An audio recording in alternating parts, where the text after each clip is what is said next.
এই শীতে যদি ছেলে সকাল সকাল ঘুম থেকে ওঠে কেমনটা লাগে। একদম ভোর বাজে 6টা, তখন সে ঘুম থেকে উঠে পড়ছে। আর ঠান্ডাতে একদমই বেরোতে ইচ্ছে করছিল না, কিন্তু ওর তো ক্ষুধা লাগছে, কি করার। আসসালামু আলাইকুম, কেমন আছেন সবাই? আশা করি সবাই খুব ভালো আছেন।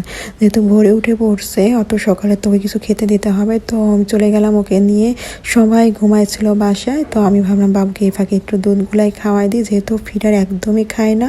তো এইভাবে চামচ দিয়ে করে ওকে খাওয়াতে হয়, এই জন্য আরও বেশি ঝামেলা। যদি ফিডার খেত ঝামেলাটা একদম হতো না। বেশি শীতের তো কোনো শেষ নেই, রুম একদম বরফ হয়ে থাকে, কিছুতেই গরম হতে চায় না। ছেলের হাত পাও দেখা যায় অনেক সময় ঠান্ডা থাকে, একদম বিছানা সব কিছু ঠান্ডা থাকে। এই জন্য ওর বাবা খুব সুন্দর একটা জিনিস অর্ডার করে নিয়ে এসছে। ভীষণ এতটাই কিউট, আমি ফার্স্টে ভাবছিলাম যেটা কেমন কী হবে, কিন্তু জিনিসটা আমার ভীষণ ভালো লাগছে। এটা একদম আপনার রুম হিট করে রাখবে, আপনার ঘন্টা টাইম সব কিছু আপনি দিয়ে রাখতে পারবেন, কত সময় এটা চলবে, কতটুকু গরমও করবে রুম। এটা আবার অটো গরম নিয়ে নেবে আপনার রুম টেম্পারেচার হিসাবে, কিন্তু এটা অন হতে পারে আবার স্টপ হতে পারে। খুবই সুন্দর একটা জিনিস, আমার খুব ভালো লাগছে। আর সবচাইতে ভালো লাগার বিষয়টা হচ্ছে যখন এটা অন করা হয়, দেখ এতটাই কিউট, এটা মনে হচ্ছে কয়লাটা একদম জল জল করে জ্বলছে। তো আমার ভীষণ ভালো লাগছে। এটা ফার্স্টে ভাবছিলাম কোথায় রেখে, আমি জাস্ট বুঝে নিচ্ছিলাম। তো এই যে করতে করতে আমি যেহেতু সকালে খাইছিলাম না, ওই ফাঁকে আমি একটু নাস্তা করে ছাদে চলে গেছিলাম। এতটাই রোদ মাশাআল্লাহ, খুব ভালো লাগতেছিল রোদ লাগাতে শরীরে। তারপরে বাবুকে একটু রোদে নিয়ে গেলাম, একটু ঘুরাই নিয়ে আসলাম, যেহেতু রোদ উঠছে একটু ভিটামিন ডি তো দরকার আছে, তাই না? বাচ্চাদের জন্য এই সময়টা খুবই ভালো রোদ লাগানো।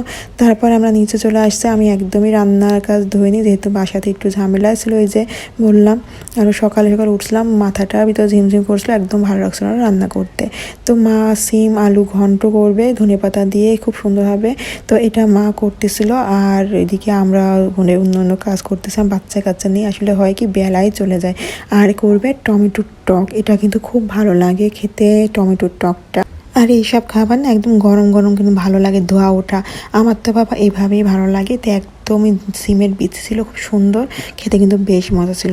আর সাথে যে বললাম টমেটোর টক, এটা তো বাগার দিতে হয়, তো এখানে ঝাল পেঁয়াজটা সুন্দরভাবে মা ভেজে নিল। এখন দিয়ে দেবে এটা বাগার। এটা কিন্তু তেঁতুল বা হচ্ছিল জলপাই যে কোনো কিছু দিলে কিন্তু আরও বেশি ভালো লাগে। গুড়ও দেওয়া যায়, কিন্তু যেহেতু এটা টক টক করবো, তো এটা কিছুই দেওয়া হয়নি। মার যেহেতু টক খাবে, যা একদম মিষ্টি খাবে না, এজন্য আর কি। তো এতে কিন্তু শুকনো মরিচটা দিলে বেশ ভালো লাগে। তো যেহেতু এগুলো আমরা তো খাবো, কিন্তু ঘরে তো ছোটো বাচ্চা রয়েছে না, তো ও তো আর এগুলো খেতে পারবে না। তো ওর জন্য মুরগি রান্না করা হয়েছে, একটু আলু দিয়ে অল্প করে একটু মুরগি রান্না। আর ছিল মাছ রান্না, আর হলো এটা আছে শিং মাছ দিয়ে লাউ রান্না। তো কেমন বলো।